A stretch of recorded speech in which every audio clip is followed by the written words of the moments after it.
오늘 사순절 넷째 주일에 요한복음 3장 16절 한 절을 받들겠습니다. 제가 가지고 있는 성경은 신약 성경 146면입니다. 요한복음 3장 16절 말씀 우리 함께 합독하겠습니다.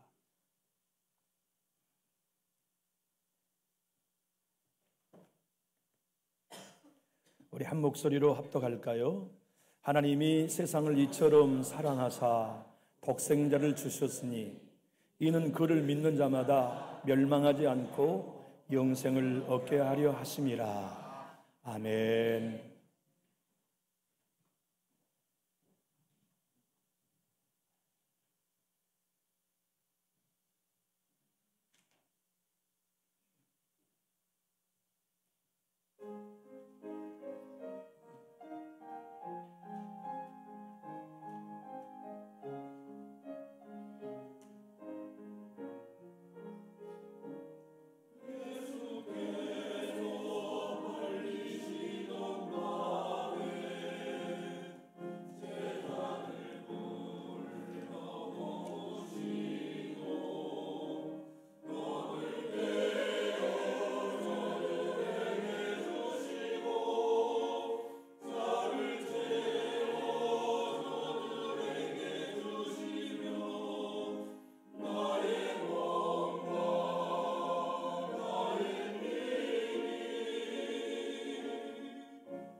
아멘.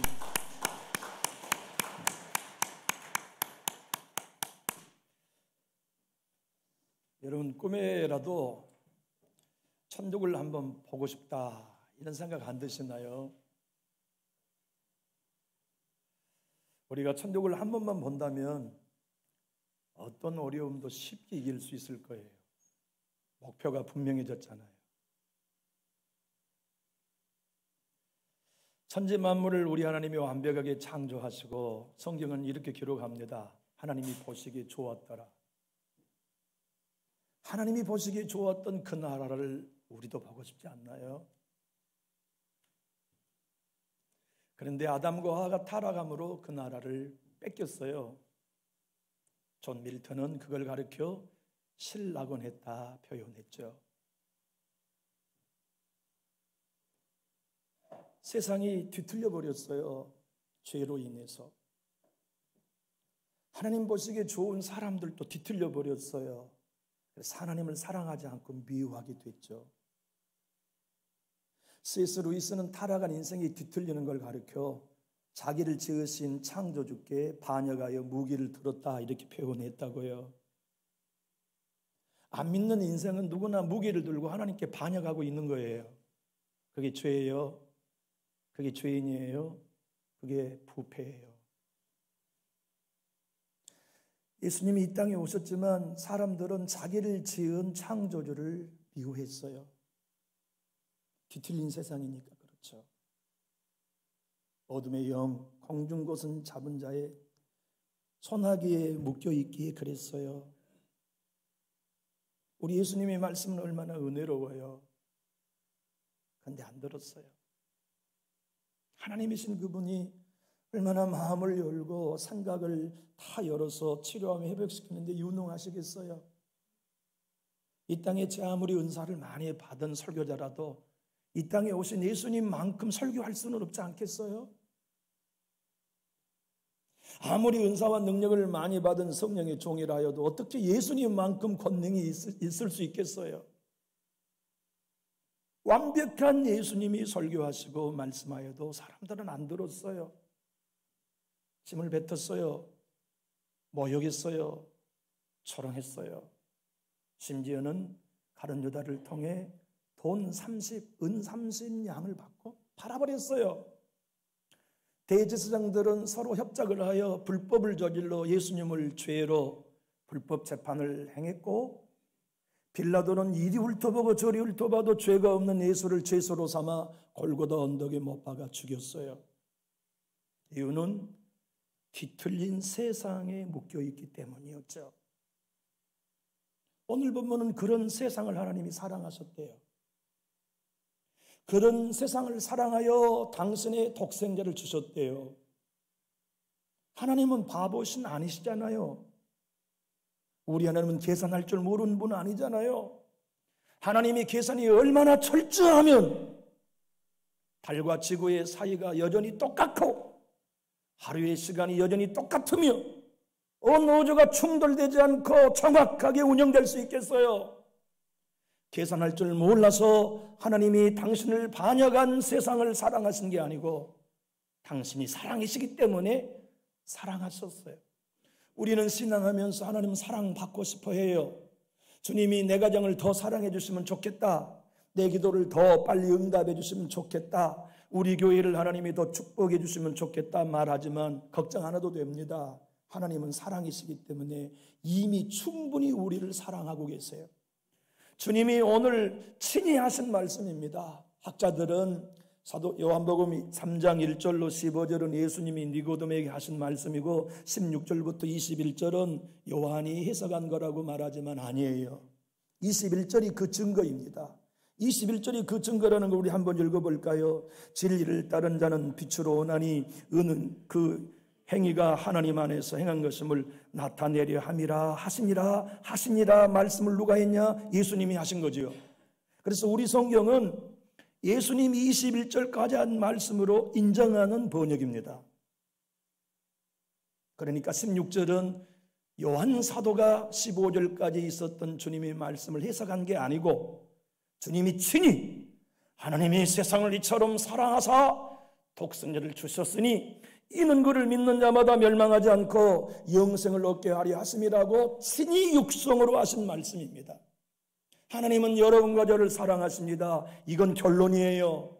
어떻게 신앙생활 좀 더 잘해보고 충성스럽게 행함으로 하나님이 우리를 사랑하시는 게 아닙니다. 하나님은 사랑이시기 때문에 여러분과 저를 사랑하기로 결정하셨어요. 오늘 본문 우린 다 읽진 않지만 요한복음 1장 10절로 11절 한번 읽어봅시다. 시작. 그가 세상에 계셨으며 세상은 그로 말미암아 지은 바 되었을 때 세상이 그를 알지 못하였고 자기 땅에 오매 자기 백성이 영접하지 아니하였으나 요한복음 3장 16절의 세상이 어떤 세상입니까?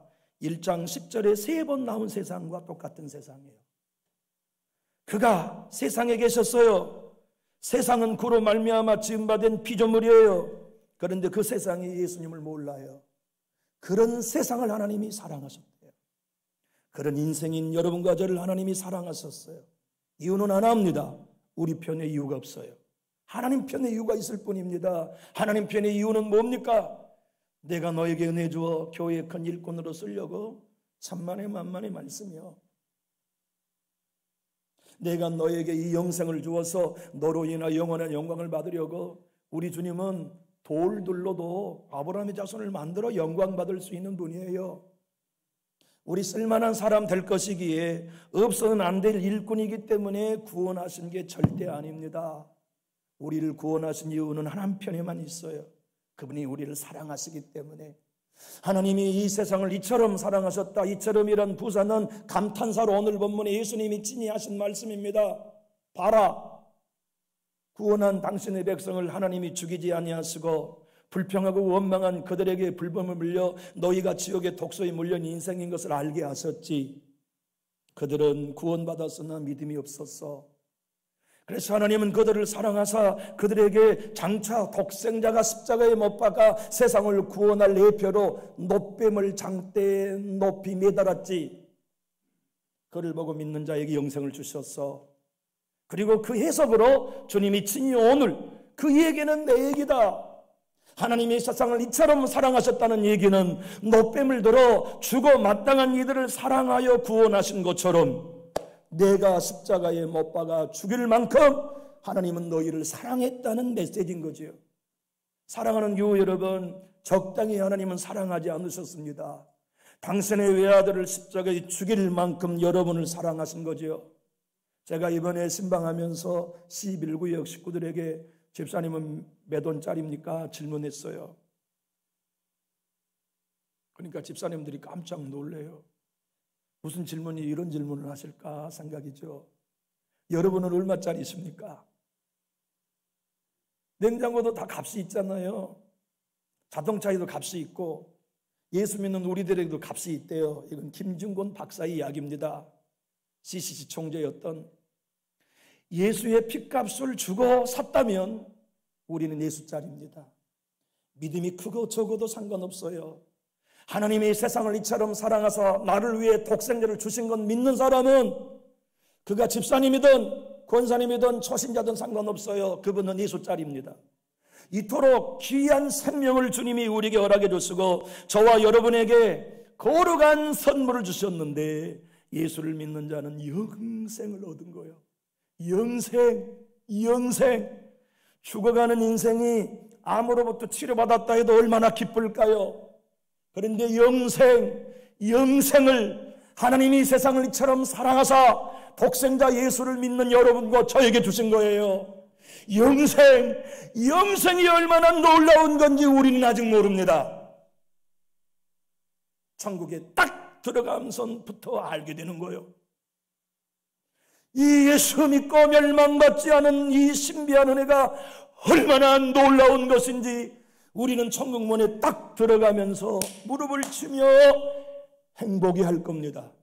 주님은 오늘 말씀하십니다. 하나님은 사랑이시지만 믿지 않는 자에게는 멸망밖에는 안 주신다. 장대에 매달린 놋뱀을 쳐다보는 사람은 살았고 아무리 하나님이 사랑해서 애굽에서 건져냈을지라도 하나님의 말씀을 안 믿고 놋뱀을 안 본 자는 죽었지. 하나님이 반역한 이 세상을 사랑하여 나를 보내 십자가에 매단다. 안 본 사람은 멸망한다. 나를 믿고 본 사람은 놋뱀을 쳐다본 사람처럼 영생을 얻는다. 나를 믿는 것이 구원이요 나를 믿는 게 거듭남이다. 내가 예수 그리스도 그 생명을 가졌다고 믿는 너희에게는 내가 영원히 멸망이 아닌 영생을 선물로 주지. 여러분, 사순절에 한 끼의 금식이나 한 주간의 금식을 하도록 우리에게 이 절기를 주신 게 아닙니다. 사순절에 여러분과 제가 확신할 일은 하나님이 나를 얼마나 사랑하셨는지 독생자를 십자가에 내주신 것을 믿는 절기입니다. 그리고 그 절기를 통해 나는 우리 주의 은혜로 말미암아 사망에서 건진받아서 나는 영원한 생명을 얻었다는 이 확신을 가지고 기뻐해야 할 절기가 그리스도인의 절기 사순절입니다. 오늘 여러분에게 물어보겠습니다. 여러분 진짜 나사렛 예수가 여러분의 구주인 것을 믿으시면 크게 아멘 하실까요? 우리의 믿음의 연약에도 상관없어요. 아무리 작은 불빛이라도 비친 건 사실이듯 아무리 작은 믿음이어도 구원받기에 충분합니다. 영생을 얻기에 충분합니다. 이건 제 얘기가 아니라 영국의 청교도의 목사님 리처드 십슨 목사님의 이야기입니다.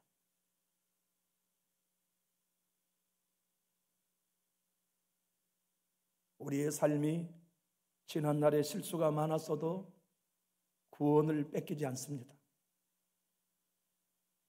우리의 믿음이 침체에 빠져 실망하고 좌절하는 기간이 오래되었다 하여도 우리의 영생은 취소되지 않습니다. 그 영생은 우리의 어떠함에 의하여 주어진 결과라면 이미 선물 아닙니다. 이미 은혜 아닙니다. 그건 우리가 어떤 것에 대한 대가로 받은 품삯입니다.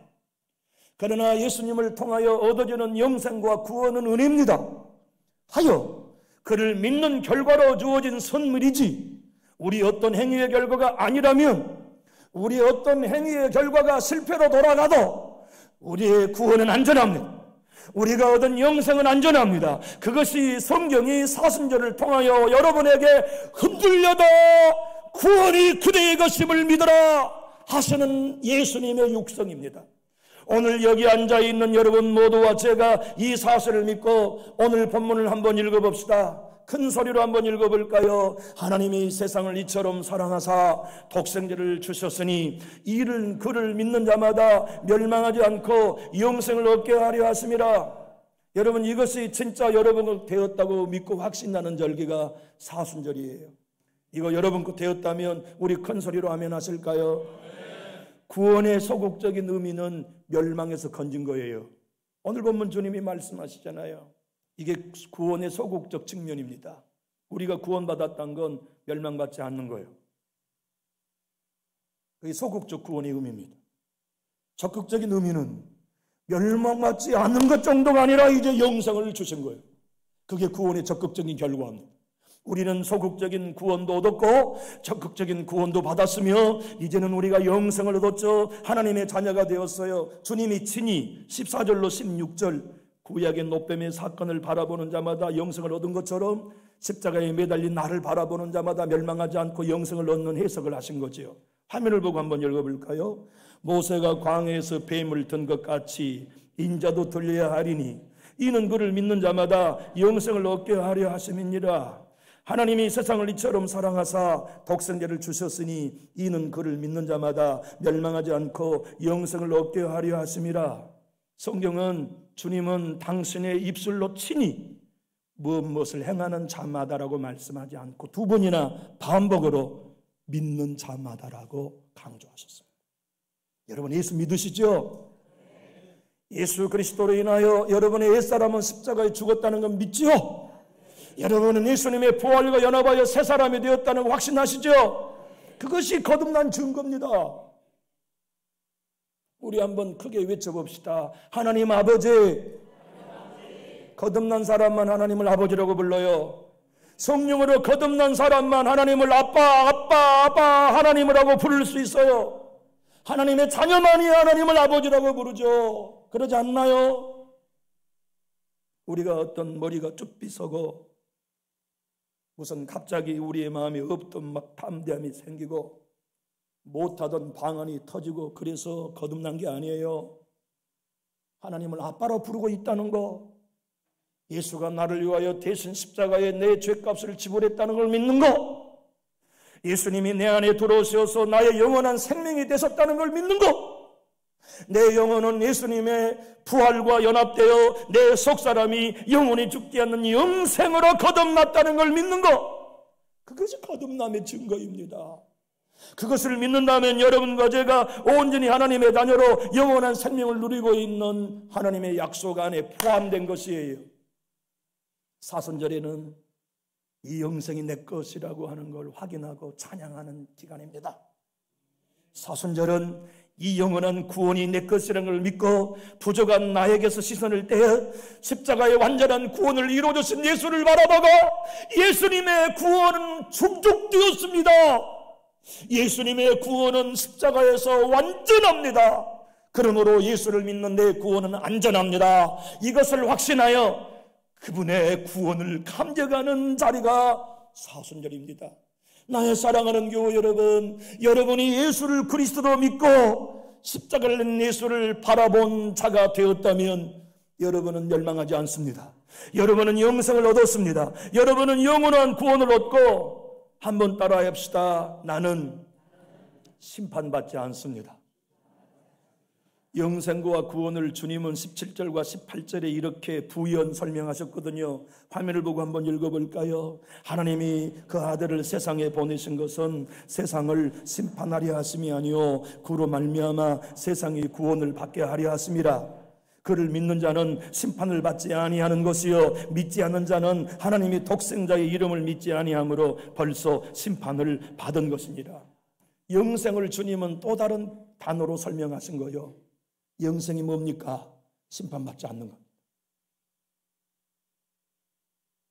이건 제 설명이 아니라 주님의 육성을 통한 직접적 설명. 우리는 어떤 심판을 받을까요? 우리는 우리의 행위가 어떤 상을 받을 것인가에 대한 심판은 우리는 받아요. 우리의 말이, 우리 행위가 누구의 말이 옳고 누구의 말이 진실했는지의 심판은 받지만 지옥 가는 심판은 받지 않아요. 멸망에서 영원한 영생의 구원의 길로 옮겼기 때문이죠. 주님은 친히 요한복음 3장 36절에 여러분과 저에게 영생을 얻었다는 게 뭔가, 심판을 받지 않는다는 게 뭔가 부연 설명을 또 요한 사도를 통하여 들려줬습니다. 한번 큰 소리로 읽어볼까요? 아들을 믿는 자에게는 영생이 있고 아들에게 순종하지 않은 자는 영생을 보지 못하고 도리어 하나님의 진노가 그 위에 머물러 있느니라. 여러분과 제가 예수 그리스도가 하나님의 아들이라고 믿는 이 하나의 사실로 거듭났을 뿐만 아니라 영생은 여러분 것입니다. 이것을 믿고 확신하는 자유가 사순절에 여러분의 찬송이 될 수 있기를 예수님 이름으로 축복합니다. 난 예수 안에 자유해. 난 예수님 안에 영원한 하나님의 아들, 딸이 되었어. 나는 영원한 생명을 얻었어.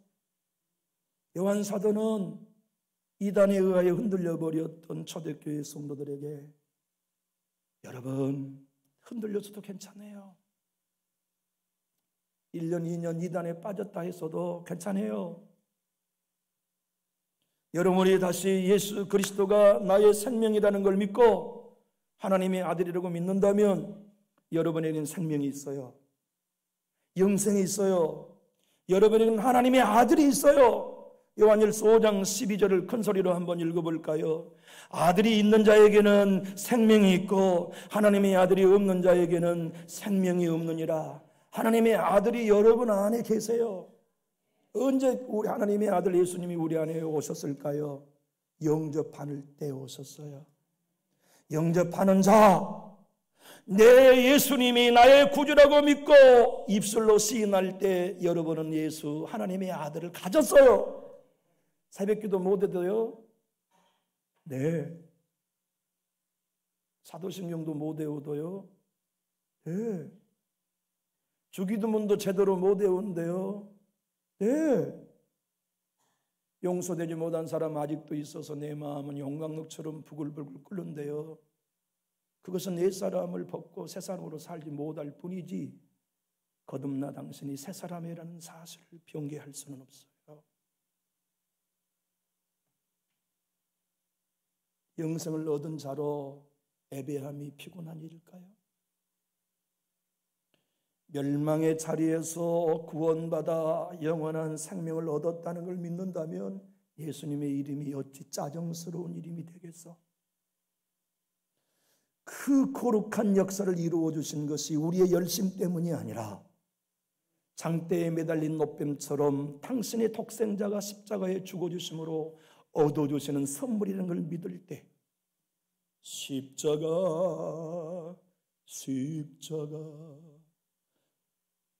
내 주님의 십자가를 바라볼 때마다 얼마나 감격스럽고 고맙겠습니까?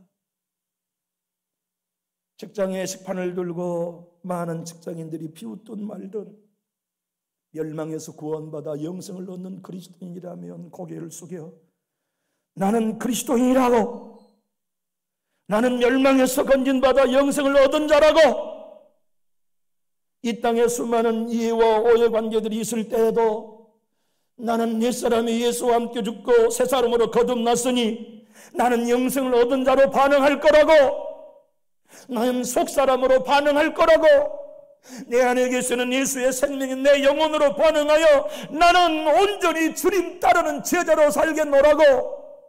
그것이 왜 피곤한 일이겠습니까?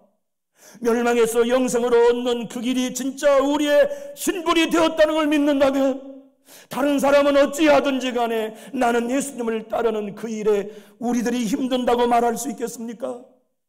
요한복음은 5장 24절에 여러분과 저에게 또 이렇게 약속해 주십니다. 내가 진실로 진실로 너에게 이르노니 내 말을 듣고 또 나 보내신 이를 믿는 자는 영생을 얻었고 심판에 이르지 아니하니 사망에서 생명으로 옮겼느니라. 여러분, 사망 심판은 여러분 것 아닙니다. 멸망은 이제 여러분 덮칠 수 없습니다. 여러분의 바닷가에 있다 할지라도 심판과 멸망이라는 쓰나미가 여러분을 덮칠 수 없습니다. 예수 그리스도의 구원의 완전함이 여러분에게 영원한 생명을 보증하는 영원한 방패자가 되어주셨기 때문이죠. 이건 믿는 사람, 그들이 그리스도인입니다.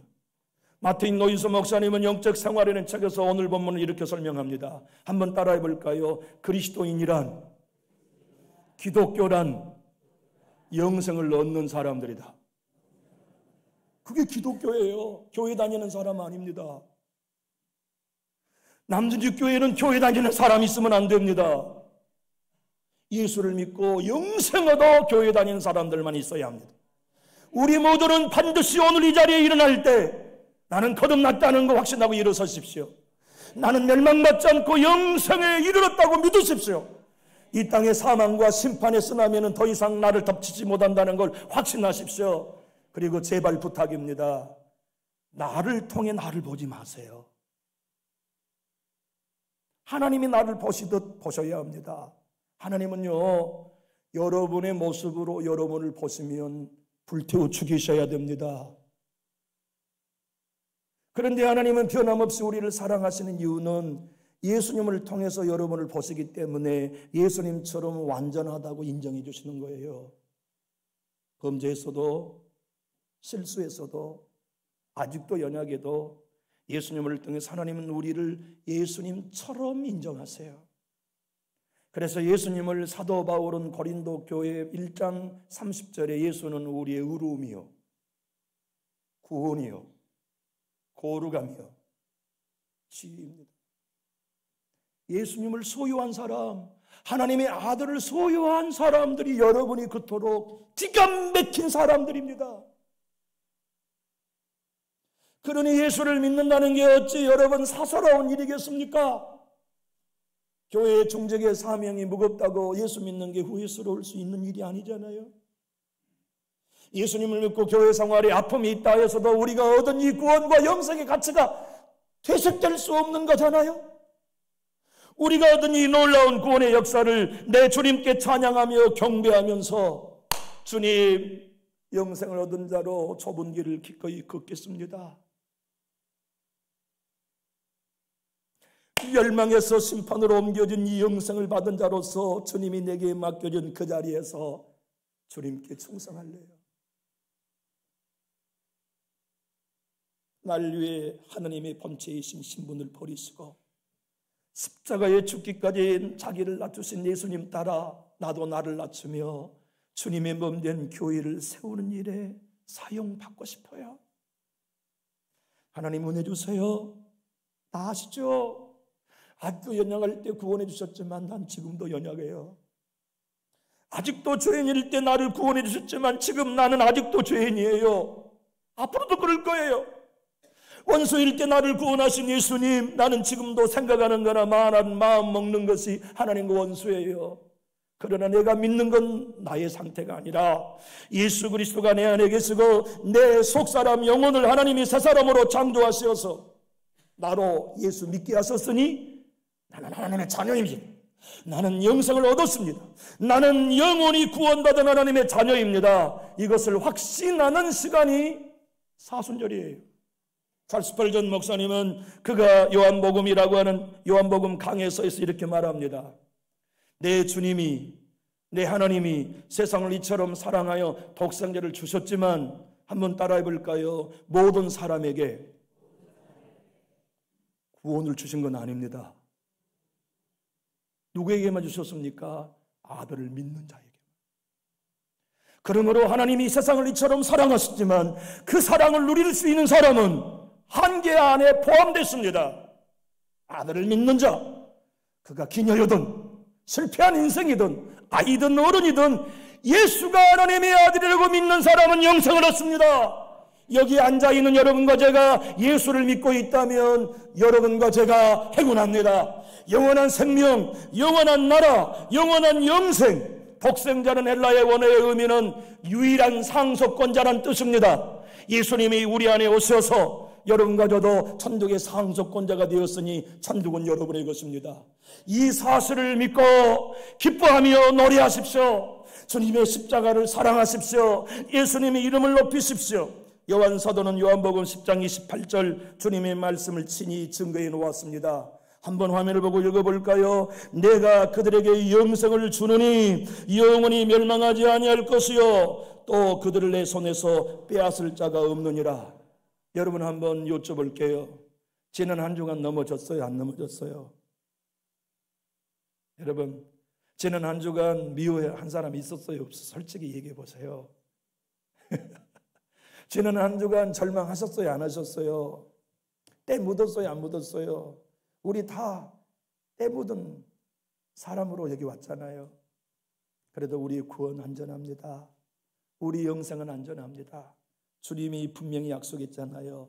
내가 그들에게 영생을 주노니 영원히 멸망하지 아니할 것이요 또 그들 내 손에서 빼앗을 자가 없느니라. 우리의 영생, 우리 구원 아무도 못 뺏어갑니다.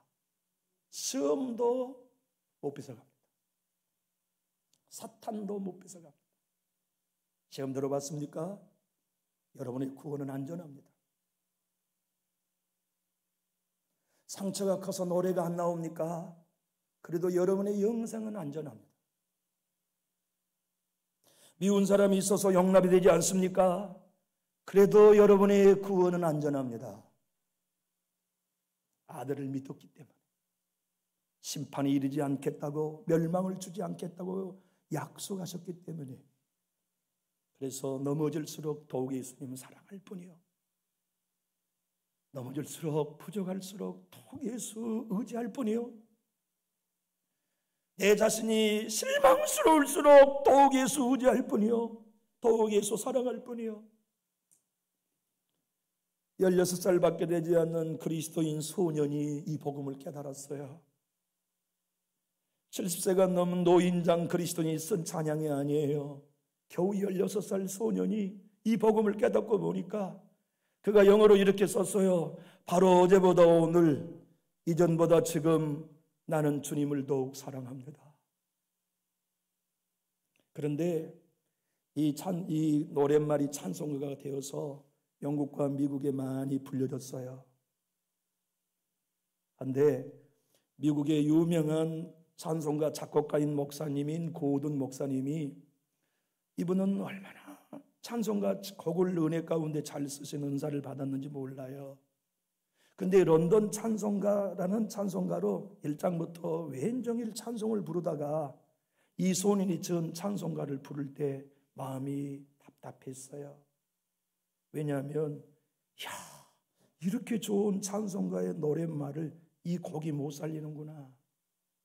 그래서 그가 그 곡을 무시하고 새롭게 작곡했어요. 그래서 찬송가가 오늘 우리에게까지도 불리는 가장 애창하는 좋은 찬송가가 됐죠.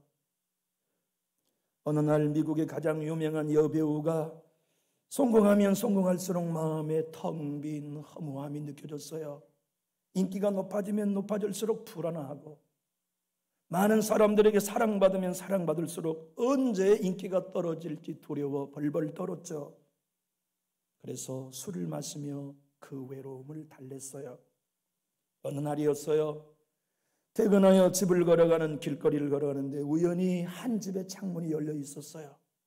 그러다가 그 집 침대에 누워있는 병든 장애자 어린 소녀를 보게 되었어요. 그런데 이 여배우의 눈에 그 소녀가 얼마나 불행하겠어요. 그런데 그 소녀의 얼굴이 얼마나 평안한지 가다가 발걸음을 멈췄어요. 아니, 나는 유명한 배우인데, 나는 내 마음이 이렇게 불안한데 저 아이는 장애를 가지고도 저렇게 행복할까? 그래서 그 집에 노크를 했어요. 엄마가 문을 열어줬어요. 이 여배우가 들어갔어요. 어머님의 딸을 좀 만나보고 싶다고. 내가 아무개라고 그러니 엄마가 너무 행복해요. 우리 딸이 제일 좋아하는 배우라고. 그래서 그 딸과 함께 만나서 얘기하는데 소녀에게 배우가 물어봐요. 애야, 넌 장애를 가졌고 움직이지도 못하는데 무엇 때문에 이렇게 행복하니? 나는 예수를 믿고 영생을 얻었거든요. 그 말이 너무나 충격이 되었어요. 그리고 바로 그 순간 그도 예수님을 영접해요. 그리고는 곧바로 자기 자신을 결정합니다. 내가 약속된 공연을 마치고부터는 더 이상 나를 위해 살지 않는다. 나에게 영생을 주신 예수님만을 위해 산다. 그리고 그가 마지막 약속된 공연을 마치기 전에 무대에 서서 이렇게 얘기했습니다. 저는 배우라 화려한 직업을 자랑하며 내 자신과 명예를 위해 지금까지 살아왔어요. 하지만 이제부터는 배우를 그만둘 거예요. 나를 위해 십자가에 고난당하신 예수님만 사랑하며 살겠어요. 예수님만을 높이며 살겠어요. 그러면서 그가 불렀던 찬송가가 16살 소년 윌리엄 패드스톤이 지었던 그 찬송가를 무대에서 불렀어요. 그것이 우리가 가장 좋아하는 찬송가 315장입니다. 노랫말을 한번 읽어볼까요? 이제 주 대신 주를 참 사랑하고 곧 그에게 죄를 다 구합니다. 큰 은혜를 주신 내 예수시니 이전보다 더욱 사랑합니다. 주날 사랑하사 구하시려고 저 십자가 고난 당하셨도다. 그 가시관 쓰신 내 주 배우니 이전보다 더욱 사랑합니다. 내 평생에 힘쓸 큰 의무는 주 예수의 덕을 늘 기림이라. 숨질 때까지 내 할 말씀은 이전보다 더욱 사랑합니다. 그 영광의 나라 나 들어가서 그 풍성한 은혜 늘 감사하리. 금연료관 쓰고 나 찬송할 말 이전보다 더욱 사랑합니다. 사랑하는 교우 여러분, 우리 행위 때문이 아니라 노뱀처럼 십자가에 매달린 예수님을 믿음으로 멸망해서 여러분과 저는 건진받았습니다. 그리고 영생을 얻었습니다. 우리는 심판에 이르지 않습니다. 그 예수를 믿을 때 성령께서 우리를 하나님 아버지라 부르도록 거듭나게 하셨습니다. 그러므로 사순절을 통하여 우리가 믿고 확인할 일은 주님, 나는 영생을 얻었습니다. 그 어떠한 것도 영생에서 나를 빼앗아갈 수 없습니다. 나는 예수님 안에 있고 예수님은 내 안에 있습니다. 이 복음으로 구원을 확신하시고 예수님을 날마다 더욱 사랑하기로 결정하셨다면 우리 큰 소리로 아멘 하실까요? 기도하겠습니다. 하나님 아버지, 우리는 갈수록 예수님이 커지기 원합니다. 하나님이 커지기 원합니다. 우리가 작아져야만 우리 안에 예수님이 커지시고 우리가 찌그러져야만 하나님이 충만해지심을 믿사오니 우리 자신을 부인할 때마다 하나님이 우리 안에서 높임 받으시고 영광 받아 주시옵소서. 우리를 영원한 영생과 구원의 길로 인도해 주시고 심판과 멸망에 이르지 않도록 건져주시며 하나님을 아버지라고 고백하여 성령으로 거듭나게 하신 이 복음이 우리 행위 때문이 아닌 오직 믿음으로만 가능함을 믿고 놀라운 사랑을 베푸신 하나님 품 때문인 것을 신뢰하면서 여기 모인 남전육교의 모든 성도님들 한 사람 한 사람이 구원의 확신과 영생의 확신으로 사순절에 춤추게 하여 주옵소서. 예수님 이름으로 축복하며 기도하옵나이다. 아멘.